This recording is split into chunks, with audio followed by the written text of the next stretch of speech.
Today, we are beginning a new series of talks for our 30 Before, where I will not be doing all the talking. And I will give you a mic in a second here. Excellent. But so Dan Hoyord is going to talk about youth group in a minute. Awesome. So I'll give it over to Dan, and he's going to talk to you a little bit about what's going on with the youth group and how you can get involved. Awesome. Hold on one second. There we go. Nice. Thank you. All right. Hello, all. We're here to tell you about an awesome ministry that happens at Faith Church that you likely have heard about but may not know too many details of. So these are the representative internal ministries that we have at Faith Church. So we've got our faith groups that hopefully many of you are involved in as an awesome opportunity to share your faith with each other and talk with each other. We have Faith Kids that we talked about that happens Sunday mornings, which is amazing for the younger kids. And then on Wednesday night, we have Faith Church Youth for our 4th through 8th grade students here at Faith Church. So it's generally our confirmation program, but it's a broader program of that since it's 4th to 8th grade. So we have, or 5th to 8th grade, sorry. Broader range of kids that we include in that. So with all of these, the hope and mission is still the same, of leading people into a growing relationship with Jesus Christ. So our format is fairly straightforward, and we try to keep it that way. So we meet on Wednesday nights from 6:30 to 8, and it's broken into 3 parts. So the first third of it, we meet and we have dinner together, we have fellowship, and I pause there because that is a really important part. We have 5th through 8th graders that go to many different schools, and so we want to make this a great gathering place for them to converse with other Christian kids. And they don't have a lot of time to build rapport and relationship with the other students because they don't go to school together and they don't see each other very often. So it's a really important aspect of it, of eating together and fellowshipping together and sharing their lives and experiences that happen. From 7 to 7:30, we meet right in here, as you can see, and we stream a lesson content from North Cross. So they do the same thing. They've got North Cross Youth as their program, also 5th to 8th grade, so we're mirroring their program. So they live stream in on YouTube every Wednesday from 7 to 7:30, and then if anybody is not able to attend, they can either watch that at home or at a later date if they need to, which is great, and they'll send along questions and study guides for that as well. And then from 7:30 to 8, we break into gender discussion groups. So we have the boys typically meet downstairs, and the girls kind of move around the church in different spaces that feel comfortable for them. So they meet in different areas and have a discussion about the lesson that they're talked about. So it's a really fun dialogue, and the goal of that is, if you've grown up in Sunday school is about getting the right answer, about filling in the blank and knowing, memorizing the verse. So it's less around that, and it's more around talking about, how does this relate in your personal life? How does this show up when you go to school, when you interact with your friends? And then also from a youth leader standpoint, see many of the youth leaders here in the room today, we try not to say, make sure they get to this answer, but have it be a dialogue where you, as a youth leader, are sharing your experiences with the kids as well, too, so that you can talk about the Christian struggles that you've had in those areas, or the maturing and growth that you've seen in that space, too. So it's hoped to be a discussion and a dialogue as we move through that. So we also have fun.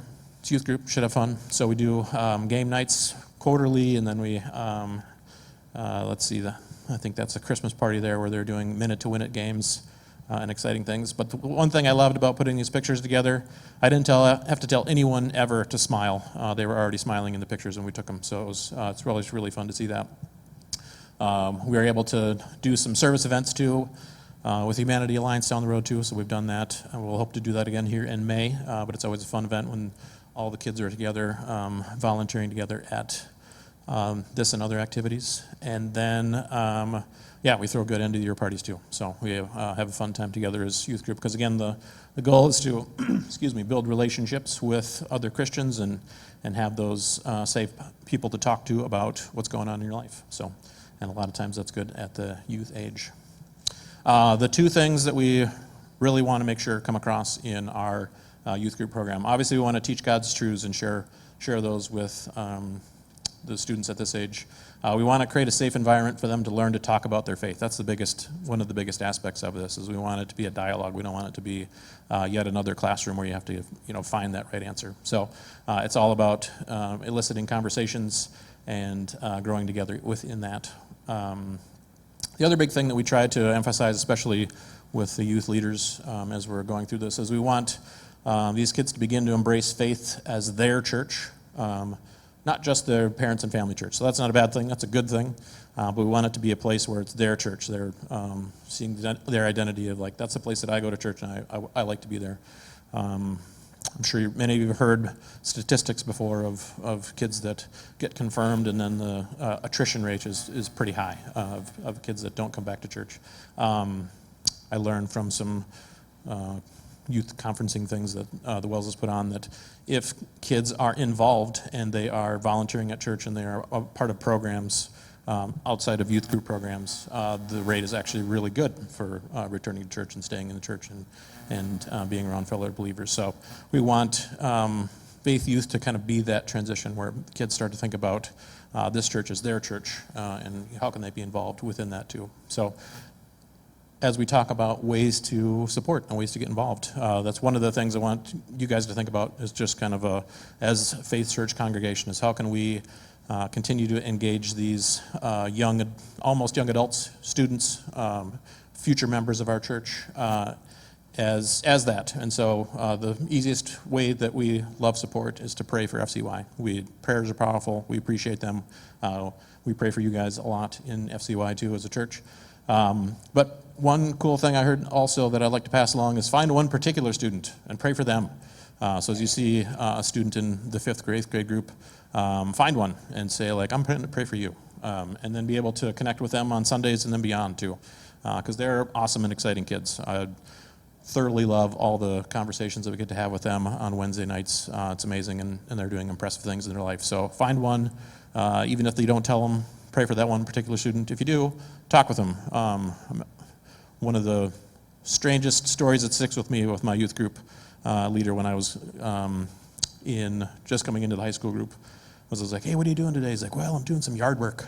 It's like, you want to come over? I was like, yes, I do. And he's like, you want to come over to my house and do yard work? And I was like, I absolutely do. So it was just, it was a strange thing of him he was just passing along a boring thing he was doing as an adult. But I thought it was the coolest thing ever, and the fact that he would invite me over to do yard work was amazing. So to that level of just engaging them as fellow believers and fellow Christians, how can we do that together? One other thing to consider is supplying a meal. Like I said, the meal and fellowship time is a really important aspect of our ministry, and so we have many volunteers that do provide meals for youth group, but it's not limited to parents and people that are involved in youth group. So if you like making, some people have the spiritual gift of making massive amounts of food, and so it doesn't have to be massive. It's not massive. We generally plan between 15 and 18 students a night, so it's a big meal.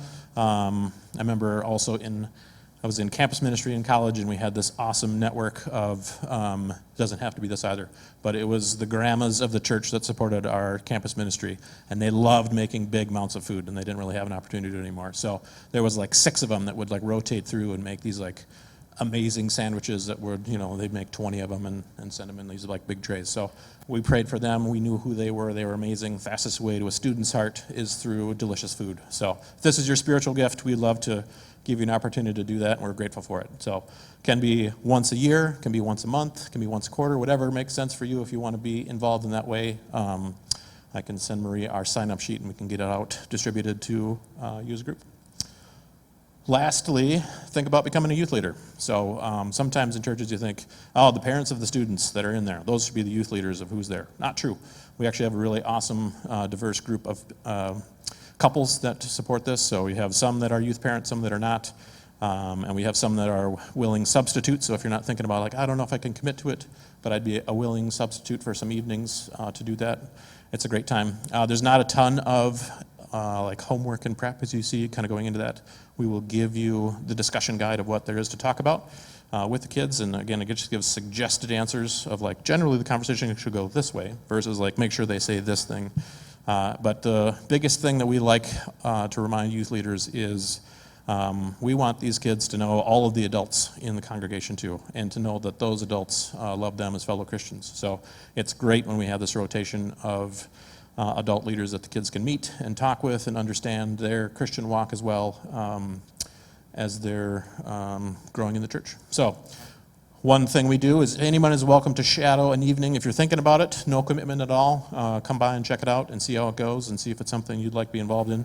We have 3 more nights this year, so that's why we wanted to get this talk in there first. So we have May 1st, May 8th, and May 15th right here on Wednesday night from 6:30 to 8.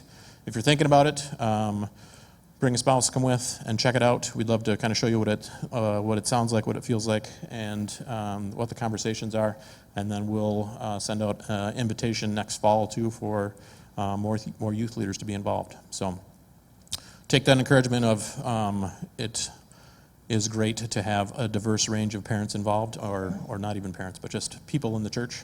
And the commitment is kind of as big or as small as you want it to be. We generally do once a month. If you can't do once a month, if you can only do once a semester or once every other month or whatever it is, we will work with that and love to have you participate.